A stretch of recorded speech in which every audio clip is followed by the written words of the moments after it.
नमस्कार दोस्तों, कैसे हैं आप लोग। जैसा कि आपको पता है कि मैं मल्टी सेशन सीरीज चला रहा हूं जिसमें कि मैं ग्लू डेटा ब्रू के बारे में बात कर रहा हूं। ग्लू डेटा ब्रू जो है वो AWS का सर्वरलेस सर्विस है जहां आपको कोई भी इंफ्रास्ट्रक्चर जो है वो सेटअप करने का जरूरत नहीं पड़ता है for all the data quality processing work. Data quality के रिलेशन में जो भी आपके रिक्वायरमेंट्स होते हैं, जैसा कि data profiling, data lineage, data का क्लीनअप, डेटा डुप्लीकेशन को हटाना और डेटा का एग्रीगेशंस वगैरह, ये सारे को मैनेज करना, ये सारा आप AWS ग्लू डेटा ब्रू के माध्यम से कर सकते हैं। पहले सेशन में हमने पूरे कॉन्सेप्ट के बारे में समझाया था और ग्लू डेटा ब्रू कैसे काम करता है इसके बारे में मैंने जो है जानकारी दी थी। इस वीडियो में मैं हैंड्स ऑन लैब सेशन करूंगा। डेटा प्रोफाइलिंग और उस प्रोफाइलिंग के जॉब को कैसे क्रिएट करते हैं ये चीज को समझते हैं और करके सीखते भी हैं कि ये कैसे किया जाता है। अगर आपको ये वीडियो पसंद आए तो प्लीज इस वीडियो को लाइक जरूर करें और मेरे चैनल को सब्सक्राइब भी जरूर करें। तो लैब स्टार्ट करने के पहले समझ लेते हैं कि हमारा यूज केस क्या है। ये एक प्रोडक्ट कंपनी है जो कि पेट्स के लिए प्रोडक्ट बनाते हैं। अब इनके जो प्रोडक्ट लाइंस हैं वो किसी किसी ऐसे जिप कोड हैं, लोकेशंस हैं जहां वो सेल नहीं हो पाते हैं। अब इनको कोई नया प्रोडक्ट लाइन लॉन्च भी करना है और इसलिए ये लोग ये चाहते हैं कि जहां जहां ऐसे लोकेशंस हैं, जिप कोड्स हैं जहां पर इनके प्रोडक्ट जो है वो सेल नहीं हो पा रहे हैं ठीक से, उसको टारगेट करें और वहां पर जो है टारगेटेड ईमेल कैंपेन करें। इन्होंने 3 तरह के डेटा सेट को लिए हैं। जो पहला है वो कस्टमर, जिसमें कि इनके कस्टमर के डिटेल हैं सारे। सेल्स, जिसमें कि जो है सारे प्रोडक्ट वाइज क्या सेल हुआ है उसका डेटा है। और थर्ड है आपका प्रोडक्ट, कि वो जो प्रोडक्ट जो है वो किस प्रोडक्ट लाइन को बिलोंग करता है और उसके जो भी डिस्क्रिप्शंस वगैरह हैं, SKUs वगैरह हैं, उसके बारे में है। यहाँ पर जो है हम लोग ग्लू डेटा ब्रू को यूज करेंगे, यूटिलाइज करेंगे, डेटा प्रोफाइलिंग वगैरह करेंगे, उसके डेटा को क्लीन अप करेंगे और उसके बाद फिर हम लोग एग्रीगेशन लॉजिक लगाएंगे और वो लॉजिक लगा के हम लोग 2 तरह के डेटा को प्रोड्यूस करेंगे। पहला जो है वो है कि total sales by product and zip code. इसका मतलब होता है कि आपका जो है एक लोकेशन ले लो, आपका एक जिप कोड ले लो, उस लोकेशन के लिए कौन कौन से प्रोडक्ट्स आपके सेल हो रहे हैं और उसका क्या सेल्स वॉल्यूम है। जो दूसरा एग्रीगेशन है वो है कैंपेन बाय जिप। अब मुझे जब कैंपेन के लिए जो है ईमेल भेजना है, सारे वो जिप कोड चाहिए जहां कि मेरे प्रोडक्ट का सेल्स जो है वो ऑन द लोअर साइड है और उसको आइडेंटिफाई करके फिर वहां पे हम लोग टारगेटेड जो है ईमेल कैंपेनिंग करेंगे। सबसे जो पहला काम हम लोग करेंगे वो ये है कि जॉब प्रोफाइलिंग करेंगे। प्रोफाइल जो है उसका मतलब होता है कि जो डेटा का जो करंट स्टेट है in terms of quality and in terms of other factors, like कि उसके अंदर में कोई PII इंफॉर्मेशन है कि नहीं। PII इंफॉर्मेशन क्या होता है? It's a personal identifiable information, जैसे कि आपका नेम होता है, आपका एज होता है, आपका जेंडर होता है, आपका एड्रेस होता है, बहुत ऐसे जो है आपका जो है मोबाइल नंबर होता है। क्योंकि इस इंफॉर्मेशन के बेसिस पे कोई भी आदमी जो है आपको इंपर्सनेट करके आपका जो कॉन्फिडेंशियल इंफॉर्मेशन है या बैंक के कुछ ट्रांजैक्शंस है वो कर सकता है।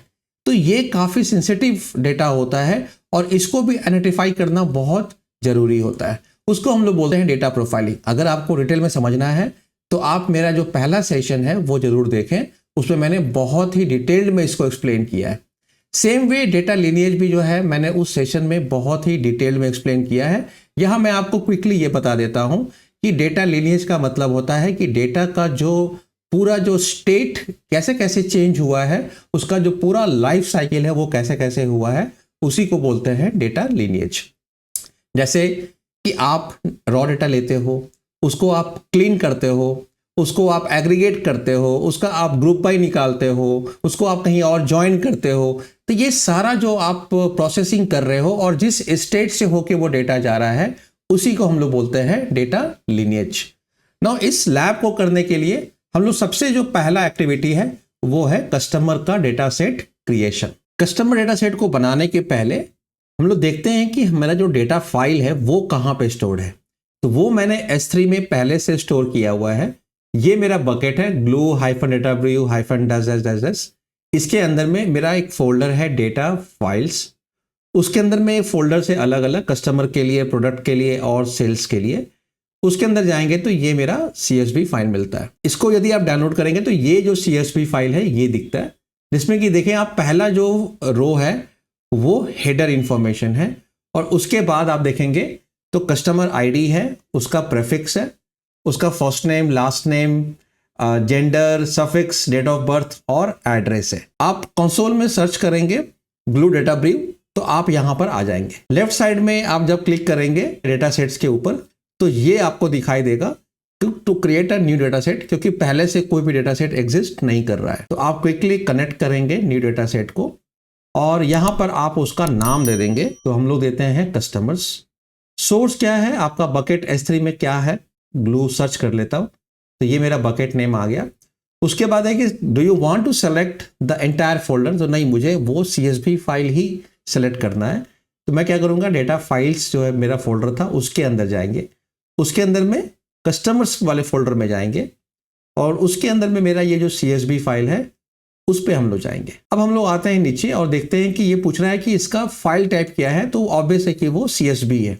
और treat first row as header, हाँ, हमको मेरा जो डेटा है उसका जो पहला रो है वो हेडर है, इसलिए हमने उसको सिलेक्ट कर लिया है। बस इसको हम लोग क्रिएट करेंगे और हमारा जो डेटा सेट है वो बन के तैयार हो जाएगा। अब हम लोग डेटा प्रोफाइलिंग जॉब क्रिएट करेंगे इस कस्टमर डेटा सेट के लिए। आपने ये सिलेक्ट कर लिया कस्टमर्स का और यहां पर आ गया आपका रन डेटा प्रोफाइल। तो रन डेटा प्रोफाइल को आप क्लिक करोगे, आपसे पूछेगा क्रिएट द प्रोफाइल जॉब, आप इसमें आगे बढ़े। अब यहां पर आपको एक जॉब का नाम देना है। कस्टमर प्रोफाइल जॉब ऐसे आ रहा है, मैं इसको चेंज कर देता हूं, कस्टमर प्रोफाइलिंग जॉब कर देता हूं और डेटा सेट आप फुल रखो इसका। तो मेरा जितने भी मेरा डेटा है इस डेटा सेट पे सबके ऊपर ये प्रोफाइलिंग जॉब को रन करना चाहिए। डेटा है कहां पर, तो करंट AWS अकाउंट में ही है और जो S3 लोकेशन है वो S3 लोकेशन हम लोगों को देना होगा। तो ये क्यों देना होगा, ये मेरा जो कस्टमर डेटा सेट है उसका नहीं है। जब जॉब को रन करेगा तो प्रोफाइलिंग का जो आउटपुट होगा वो कहाँ स्टोर करेगा, तो वो हम लोग को एक बकेट देना पड़ेगा। ग्लो का जो बकेट बना हुआ था, ग्लो डेटा ब्रीव वाला, उसको सिलेक्ट करते हैं। उसके अंदर में मेरा प्रोफाइल जो आउटपुट है उस लेवल पे सिलेक्ट करता हूं और उसको यहाँ पे मार्क कर देते हैं सेलेक्ट। अब यहाँ पर ये पूछ रहा है आपसे इंफॉर्मेशन कि PII जो है ये डिसेबल्ड है, इसको हम लोगों को एनेबल करना है, क्योंकि यही हम लोगों को निकालना है कि मेरा जो कस्टमर डेटा सेट है, क्योंकि कस्टमर डेटा सेट ही ऐसा डेटा सेट है जिसमें कि PII इंफॉर्मेशन होने के चांसेस होंगे। और इसमें पूछेगा कि आप PII में भी कौन सा कैटेगरी आप कर रहे हो। हम लोग स्पेसिफिक नहीं जाते हैं, हम लोग ऑल कैटेगरीज को सिलेक्ट कर लेते हैं। उसके बाद ये बोलता है कोई रूल सेट है आपका जो कि अप्लाई करता है, तो अभी हमने कोई रूल सेट बनाया नहीं है, तो यहाँ पे मुझे और कोई रूल सेट यहाँ पे अप्लाई नहीं करना है इस डेटा सेट के ऊपर। अब यहाँ पर ये बोल रहा है कि IAM रोल जो है वो आप बनाओ। देखो यहाँ पे मेरा एक रोल बना हुआ है पहले से, लेकिन आपको मैं शोकेस करने के लिए एक रोल और से एक IAM रोल बनाने के लिए मैं बोल देता हूँ। और इसमें आपका डिफॉल्ट नेम यही आएगा, AWS glue data brew service role hyphen, ये तो आएगा ही आएगा। इसमें आप कोई सफिक्स भी ऐड कर सकते हो, मैं SH ऐड कर देता हूँ सफिक्स, और ये आपका बन जाएगा और ये जॉब आपका रन भी हो जाएगा। तो चलो इसको हम लोग रन भी करते हैं। जब तक ये प्रोफाइलिंग जॉब रन हो रहा है हम लोग क्विकली जाकर देखते हैं कि डेटा सेट में क्या डेटा आया है। तो ये आपको बता रहा है कि सोर्स क्या है, S3 है, उसका लोकेशन क्या है, क्या साइज है डेटा का, और इसके साथ कोई जॉब एसोसिएटेड है क्या। तो हाँ, एक हमारा प्रोफाइलिंग जॉब एसोसिएटेड है और उसका नाम है कस्टमर प्रोफाइलिंग जॉब। इसका आपको ये प्रीव्यू भी दिखाता है। अगर आपको स्कीमा देखना है तो आप स्कीमा पे क्रिएट करें और आपको देखिए यहाँ पर ये आपको स्कीमा भी दिखा रहा है। जो एडिशनल कॉन्फ़िगरेशन है ये आपको जो है बताता है कि जैसे फर्स्ट रो है वो आपका हेडर है, कब क्रिएट हुआ था, किसने क्रिएट किया था, किस रोल ने क्रिएट किया था, ये सारे इन्फॉर्मेशन जो है वो आपको यहाँ पर प्रोवाइड करता है। तो अब जो है ये मेरा जो डेटा प्रोफाइलिंग जॉब है ये कंप्लीट हो गया है। अब समझते हैं कि इसने जो आउटपुट दिया है उसका क्या मतलब है। अब देखेंगे यहाँ पर सबसे पहले वो समरी दे रहा है जिसमें कि बता रहा है कि 10,000 टोटल नंबर ऑफ रोज है और 9 कॉलम्स है। इसका मतलब कि आपके 90,000 टोटल सेल्स हुए। सो इंटीजर आपका 1 कॉलम हुआ और स्ट्रिंग जो है वो आपके 8 कॉलम्स हैं। अब मिसिंग सेल का मतलब कि ऐसे सेल जिसमें कि वैल्यू ही नहीं है।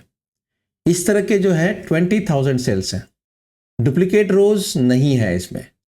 अब समझते हैं राइट हैंड साइड में जहां के अब आपको बता रहा है वो PII के बारे में। तो 9 में से 4 कॉलम जो है वो ये बोल रहा है कि ये आपके PII कॉलम्स हैं। टोटल रोज कितने हैं जिसमें कि PII जो है डेटा है, तो वो 10,000 है क्योंकि आपके जो है ये 4 कॉलम है और सब में डेटा है, तो इसलिए ऑब्वियस है कि 10,000 रोज सभी में ही आपका PII डेटा है। अब इसके कॉलम के हिसाब से इसने क्या क्या आइडेंटिफाई किया है कि कौन कौन से ऐसे कॉलम हैं, तो उसमें इसने first name, last name, date of birth और एड्रेस, ये 4 का इसने निकाला है। और ये किस कैटेगरी में फॉल करता है तो वो भी आप देखो बताया है कि ये पर्सन नेम में फॉल करता है, ये डेट में फॉल करता है और अगेन यहाँ पे पर्सन नेम में ये फॉल करता है। और फाइनली यहाँ पर हमने मशीन लर्निंग लॉजिक लगाकर देख रहा है कि इसके अंदर भी और क्या हो सकता है PII डेटा। तो उसमें आप देखेंगे तो यहाँ पर ये जिप कोड निकाला है और ये जिप कोड जो है वो अगर आप देखें जाकर डेटा सेट प्रीव्यू में, जिप कोड आपके एड्रेस के अंदर है।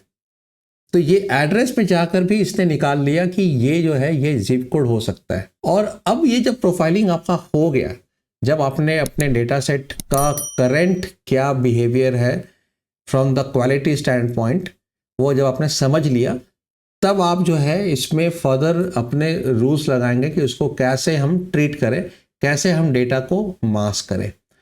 तो अब हम लोग चलेंगे और हम लोग बनाएंगे सेल्स के लिए डेटा सेट।